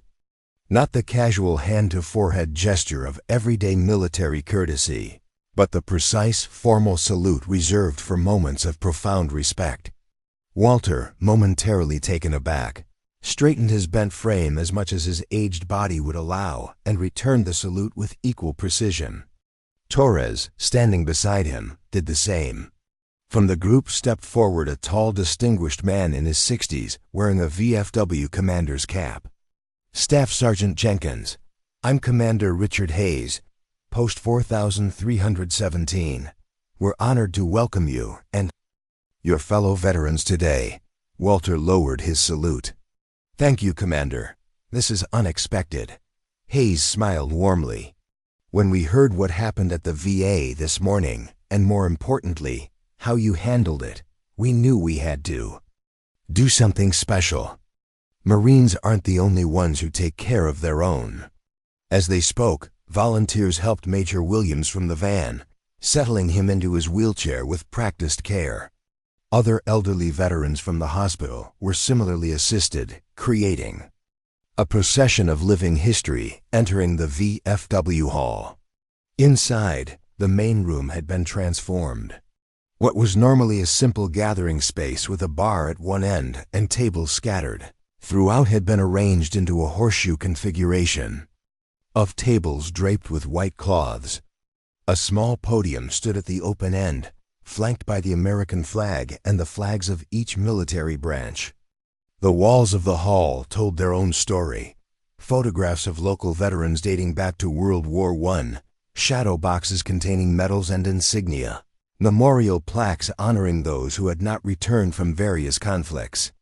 It was a space that bridged past and present, a physical manifestation of the unbroken line connecting generations of service. Torres took it all in with visible emotion, particularly the Marine Corps' battle streamers hanging beside the branch flag, each representing campaigns where Marines had fought and died, including the one marked Iwo Jima 1945, Commander. Hayes guided Walter to a seat of honor at the center table, with Torres stationed respectfully behind his chair. Major Williams was positioned to Walter's right, and other World War II and Korean War veterans were seated nearby, creating a living timeline of American military history. As the remaining seats filled with veterans of all ages, hospital staff, and community members who had heard about the gathering, Hayes approached the podium. "Ladies and gentlemen, fellow veterans, distinguished guests, welcome to this impromptu but heartfelt gathering. We come together today to honor not just one man, though his story brought us here, but the enduring bonds that connect all who have served." Hayes gestured toward Walter. "Most of you have heard by now about what transpired at the VA hospital this morning. How Staff Sergeant Walter Jenkins, a Marine who fought at Iwo Jima, was momentarily disrespected, and how that moment transformed into something powerful and healing for all involved." The room was silent, all eyes on Walter, who sat with quiet dignity, his weathered hands resting on his cane. We gather not to dwell on that initial disrespect, but to celebrate what followed, a spontaneous coming together of veterans across generations, a bridge built between a 96-year-old Marine who stormed the black sands of Iwo Jima and a young lance corporal who has faced his own battles in Afghanistan. Torres, standing behind Walter's chair, straightened his posture slightly at the mention of his role in the day's events. "Before we share a meal together," Hayes continued, "I've been asked if Staff Sergeant Jenkins would say a few words. Not about the incident this morning, but about the larger meaning of service and sacrifice that transcends any single moment or misunderstanding." All eyes turned to Walter, who seemed momentarily surprised by the request. He glanced up at Torres, then at Major Williams beside him, before nodding slowly. "I'd be honored, Commander."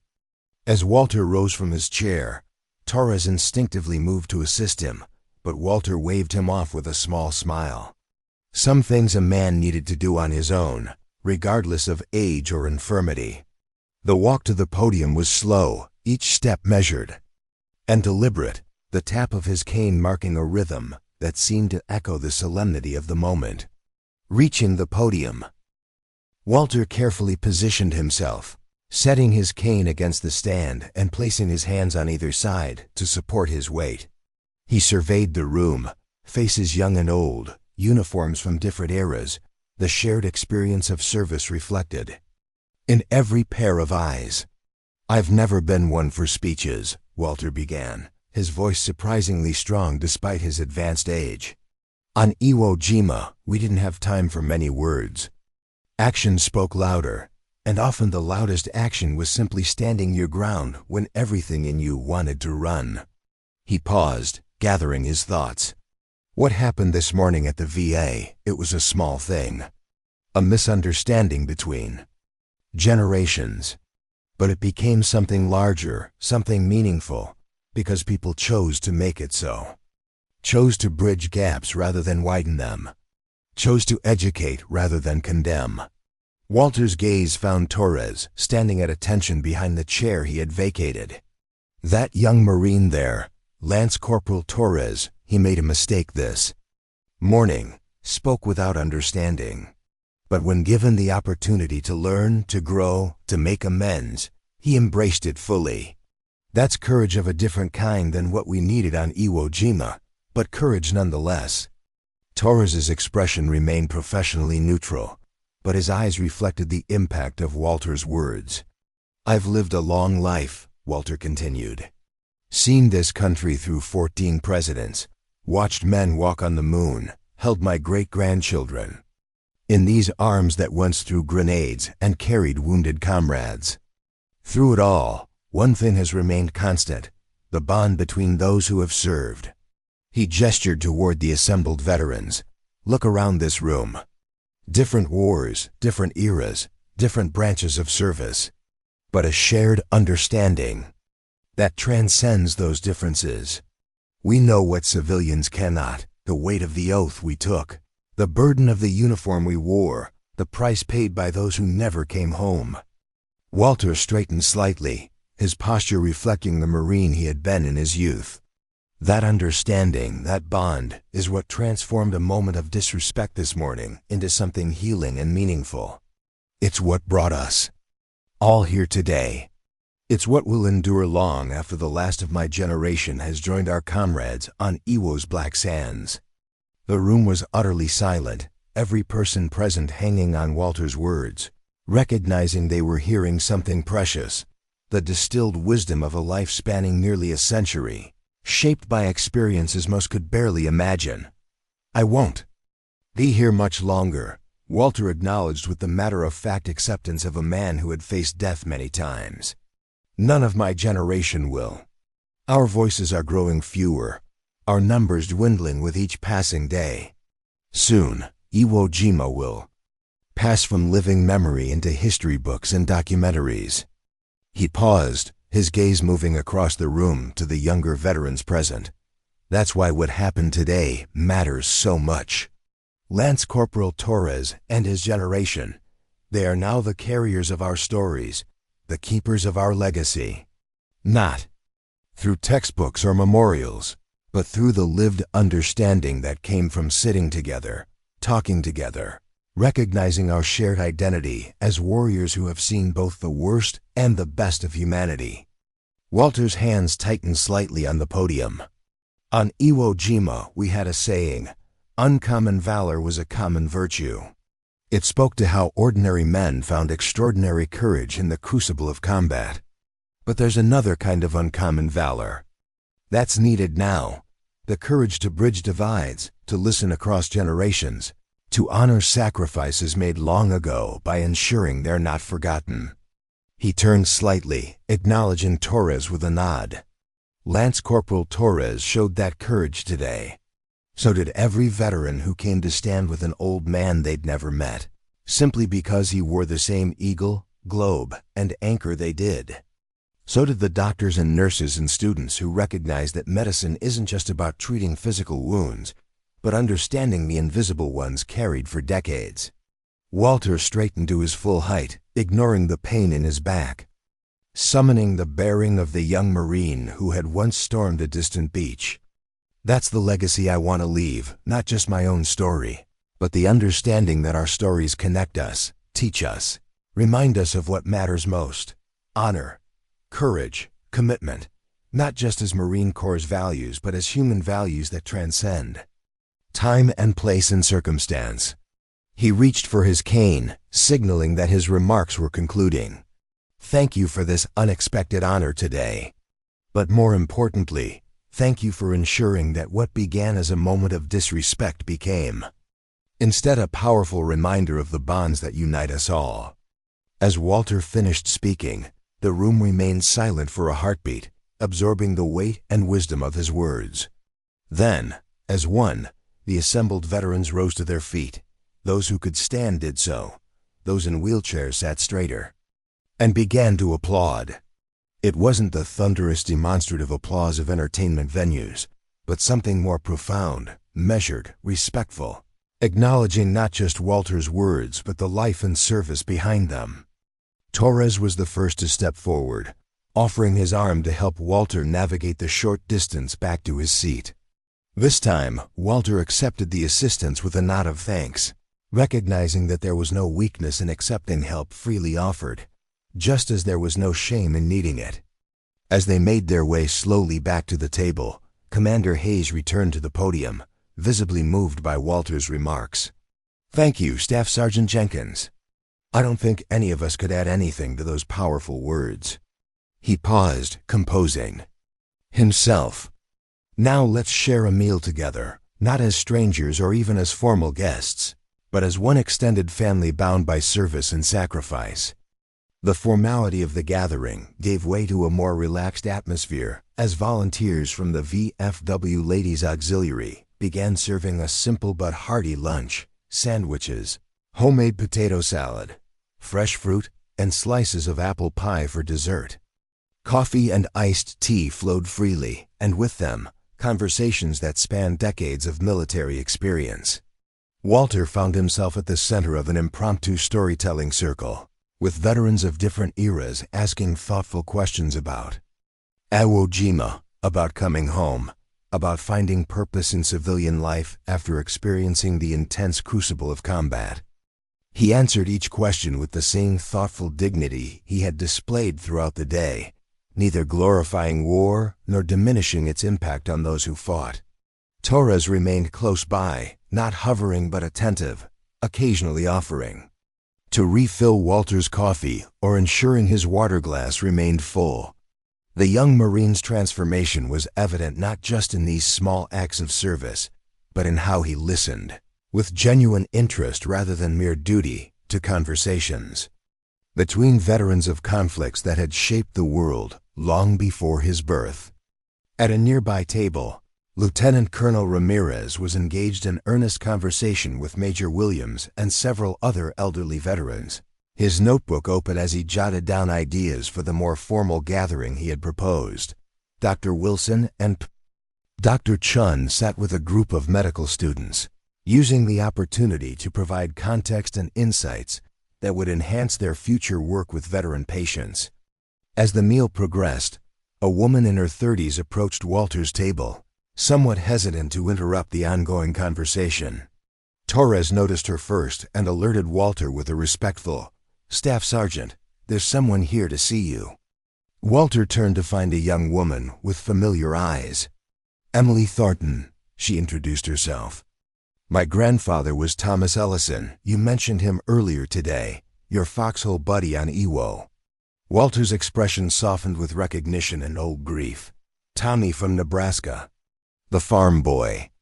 Emily nodded, tears gathering in her eyes. "Yes, sir. His body came home, but my grandmother always said a part of him remained on that island." She treasured the letter you wrote to her after the war. You look like him, Walter said softly. Something about the eyes. Emily smiled. Through her tears. I work at the hospital, administrative staff. When I heard your name this morning, I couldn't believe it. All these years, my family has wondered about the Marine who was with my grandfather when he died, who carried his memory.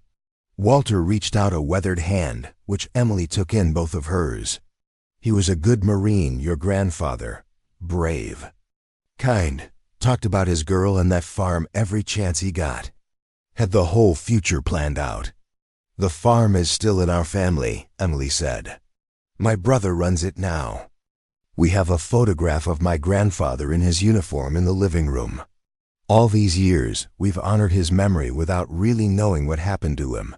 Walter nodded slowly. Perhaps we could talk sometime. I could tell you about Tommy, the Tommy I knew. Not just how he died, but how he lived those last days. The small acts of courage and kindness that defined him. I'd like that very much, sir, Emily replied, her voice thick with emotion.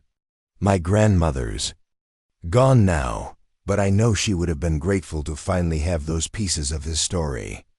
This unexpected connection, a granddaughter of Walter's long-dead foxhole, Buddy appearing 78 years later, created a ripple effect through the gathering. Others began sharing similar stories of connections discovered, of mysteries resolved, of fragments of family history finally made whole through chance encounters with those who had been there. Torres, witnessing this organic weaving together of past and present, leaned down to speak quietly to Walter.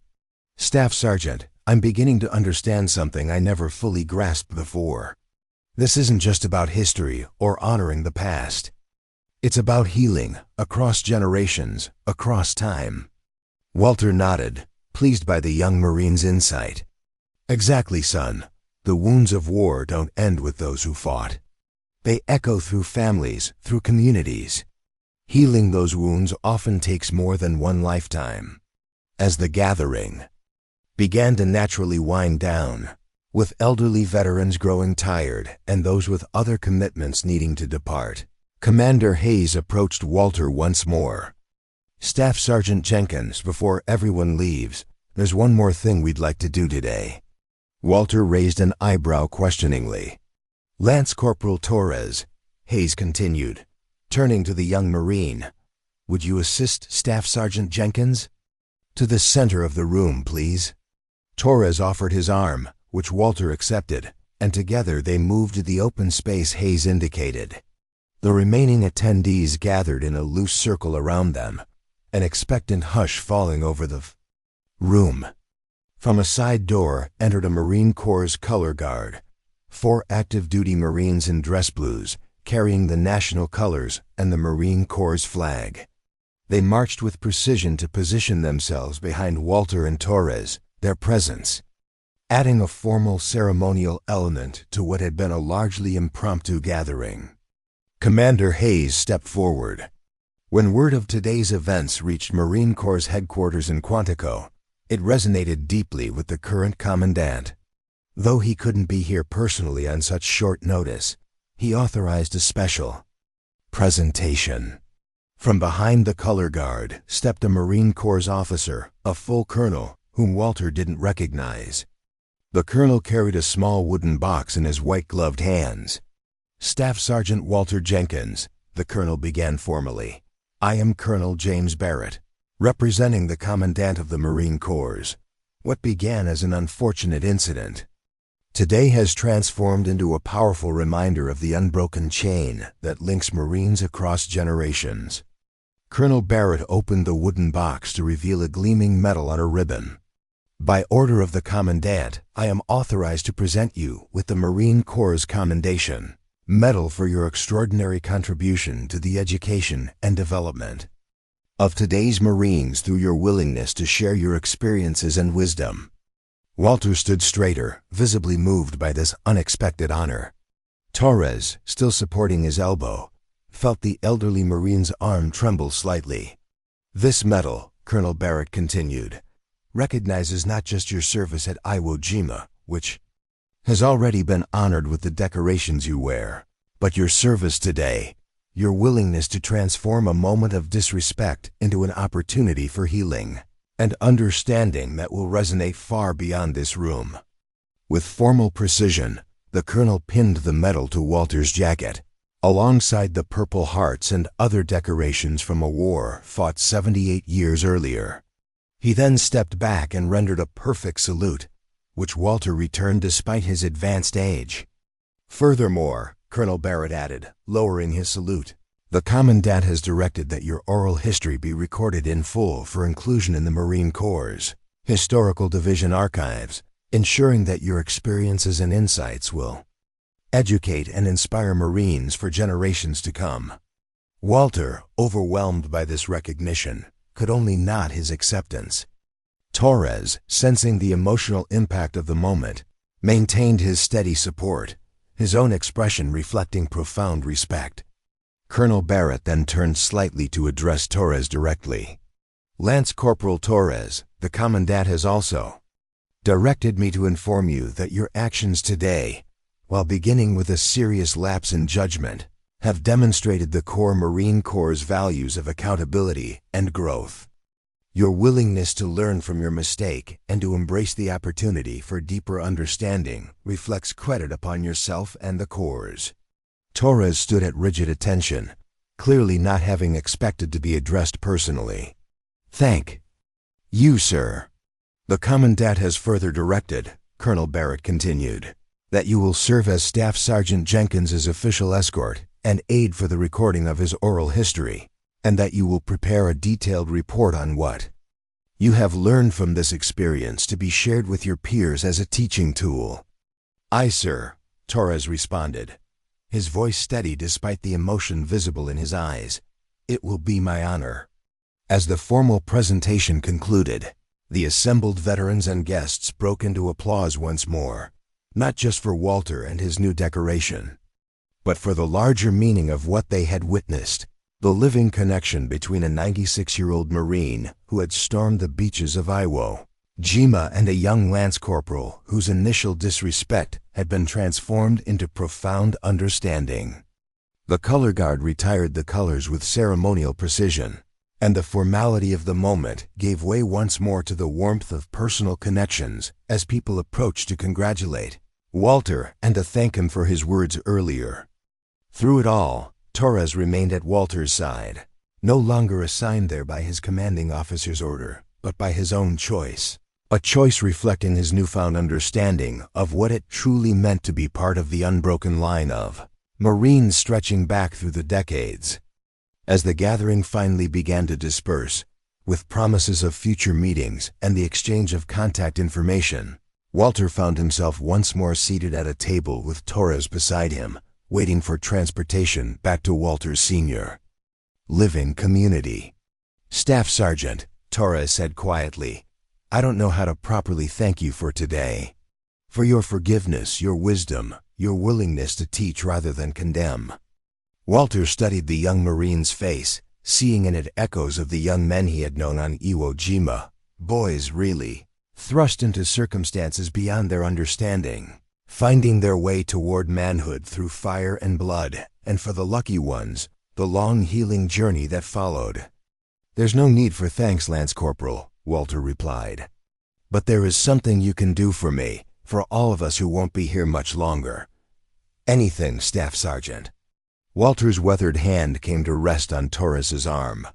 Remember, not just the battles or the decorations, but the hard-won wisdom, the cost of war, the value of peace. Remember that behind every medal is a story of sacrifice, not just by the one who wears it, but by all who fought beside him, including those who never came home. Torres nodded solemnly. I will remember, Staff Sergeant. And I'll ensure others remember too. And one more thing, Walter added, his blue eyes holding Torres's gaze. When you see an old veteran, any veteran, from any war, remember that he was once as young and strong as you are now. That he faced fear and overcame. It saw horrors and survived them, lost friends, and somehow found the strength to continue living. Give him the respect not just of protocol, but of genuine understanding. I promise, Torres said, the words carrying the weight of a sacred oath. As they sat in companionable silence, waiting for their transportation, Walter reflected on the extraordinary day that had begun with mockery and was ending with this profound connection across generations. There was a symmetry to it, a sense of completion, as if this was perhaps why he had survived when so many others had not, to be here, now creating this bridge between past and present, ensuring that the sacrifices of his generation would not be forgotten. Lieutenant Colonel Ramirez approached their table. Your ride is here, Staff Sergeant. And Lance Corporal Torres, you're authorized to remain with Staff Sergeant Jenkins until he's safely home. Then report back to base tomorrow. Morning. Walter rose slowly, accepting Torres's offered arm without hesitation now. Together, they made their way toward the exit, the old Marine and the young one, separated by 75 years of age but united by the eagle, globe, and anchor they both held sacred. Outside, the late afternoon sun cast long shadows across the VFW parking lot. A comfortable sedan waited, its driver, one of the hospital volunteers, standing at attention beside it. Before they reached the car, Walter paused, turning to Torres. You know, Lance Corporal, my granddaughter is visiting next weekend. She's always asking me to share more stories about Iwo Jima, but I usually keep them brief, thinking she couldn't possibly understand. Perhaps you'd like to join us for dinner? Between the two of us, we might help her understand the connection between that distant island and the life she enjoys today. Torres's face lit up with surprise and gratitude. It would be an honor, Staff Sergeant, truly. As they continued toward the waiting car, Walter felt a sense of peace that had eluded him for much of his long life. The shrapnel in his leg still ached with the approaching evening chill, and the memories of those black sands would never fully fade. But today, something important had been accomplished. A torch passed, a connection forged, a legacy secured. They had laughed at the 96-year-old vet in line. 6 minutes later, his unit had walked in one by one. But what had followed was something far more significant than a moment of vindication or a display of solidarity. It was the living embodiment of the Marine Corps' motto, Semper Fidelis, always faithful. Faithful to the mission, to each other, to the legacy of those who had gone before, and to the future of those who would follow. As Torres helped Walter into the car with gentle precision, the elderly Marine smiled. Different wars, he said. Quietly, same corps. Torres nodded, understanding the profound truth in those simple words. Same corps, Staff Sergeant. Yesterday, today, and tomorrow. The car door closed, and they began the journey back to Walter's senior living community. Two Marines separated by decades, but united by an unbreakable bond. A shared identity that transcended time and circumstance. The mockery that had begun. Their day had been transformed into something sacred, a bridge between generations, a healing of old wounds, a promise that the sacrifices of the past would never be forgotten as long as one Marine reigned to tell another, this is who we were, this is who we are, this is who we will always be. Up next, you've got two more standout stories right on your screen. If this one hit the mark, you won't want to pass these up. Just click and check them out. And don't forget to subscribe and turn on the notification bell so you don't miss any upload from us. Faithful to the mission, to each other, to the legacy of those who had gone before, and to the future of those who would follow. As Torres helped Walter into the car with gentle precision, the elderly Marine smiled. Different wars, he said quietly, same corps. Torres nodded, understanding the profound truth in those simple words. Same corps, Staff Sergeant, yesterday, today, and tomorrow. The car door closed and they began the journey back to Walter's senior living community. Two Marines separated by decades, but united by an unbreakable bond. A shared identity that transcended time and circumstance. The mockery that had begun their day had been transformed into something sacred, a bridge between generations, a healing of old wounds, a promise that the sacrifices of the past would never be forgotten as long as one Marine remained to tell another, "This is who we were. This is who we are. This is who we will always be." Up next, you've got two more standout stories right on your screen. If this one hit the mark, you won't want to pass these up. Just click and check them out. And don't forget to subscribe and turn on the notification bell so you don't miss any upload from us. Faithful to the mission, to each other, to the legacy of those who had gone before, and to the future of those who would follow. As Torres helped Walter into the car with gentle precision, the elderly Marine smiled. "Different wars," he said quietly. "Same cores." Torres nodded, understanding the profound truth in those simple words. "Same cores, Staff Sergeant. Yesterday, today, and tomorrow." The car door closed and they began the journey back to Walter's senior living community. Two Marines separated by decades, but united by an unbreakable bond. A shared identity that transcended time and circumstance. The mockery that had begun their day had been transformed into something sacred, a bridge between generations, a healing of old wounds, a promise that the sacrifices of the past would never be forgotten as long as one Marine remained to tell another, "This is who we were. This is who we are. This is who we will always be." Up next, you've got two more standout stories right on your screen. If this one hit the mark, you won't want to pass these up. Just click and check them out. And don't forget to subscribe and turn on the notification bell so you don't miss any upload from us. Faithful to the mission, to each other, to the legacy of those who had gone before, and to the future of those who would follow. As Torres helped Walter into the car with gentle precision, the elderly Marine smiled. "Different wars," he said quietly. "Same cores." Torres nodded, understanding the profound truth in those simple words. "Same cores, Staff Sergeant. Yesterday, today, and tomorrow." The car door closed and they began the journey back to Walter's senior living community. Two Marines separated by decades, but united by an unbreakable bond. A shared identity that transcended time and circumstance. The mockery that had begun their day had been transformed into something sacred, a bridge between generations, a healing of old wounds, a promise that the sacrifices of the past would never be forgotten as long as one Marine remained to tell another, "This is who we were. This is who we are.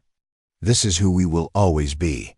Up next, you've got two more standout stories right on your screen. If this one hit the mark, you won't want to pass these up. Just click and check them out.